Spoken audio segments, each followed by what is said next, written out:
vraiment important dans la résilience, c'est bien entendu le chauffage.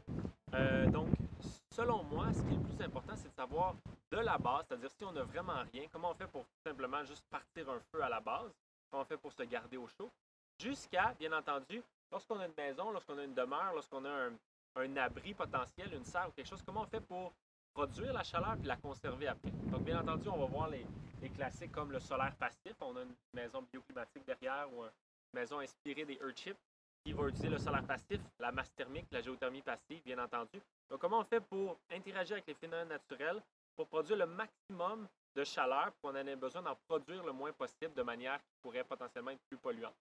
Ensuite de ça, les autres manières qui peuvent s'ajouter à ça, complémenter ces trois systèmes de base-là, bien entendu, il y a le chauffage au bois. Donc, on va voir ici, on va installer un rocket stove qui va être super intéressant, qu'on va construire. On va construire le cœur d'un rocket stove pour que vous puissiez vraiment le construire par vous-même. Le gros avantage du rocket stove par rapport, par exemple, à un foyer de masse, qui lui aussi est très intéressant, c'est la différence de prix. Là, on parle de presque, c'est la différence entre 500 à 1000 et entre 10 000 et 20 000 pour un foyer de masse. Donc, on va voir les manières qui sont les plus faciles et les plus résilientes de chauffer sa maison, dans le fond, quelle qu'elle soit, quel que soit le modèle.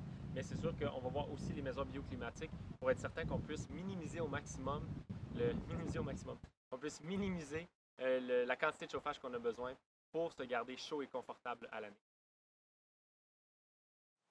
D'ailleurs, si vous aimeriez plus d'informations sur la résilience, l'éco-construction, l'autosuffisance en général, vous pouvez nous suivre sur notre groupe Facebook ici ou vous abonner à notre chaîne YouTube ici.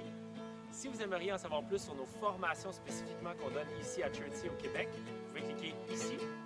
Et si vous aimeriez un e-book gratuit sur des serres solaires passives extrêmement résilientes, vous pouvez cliquer ici.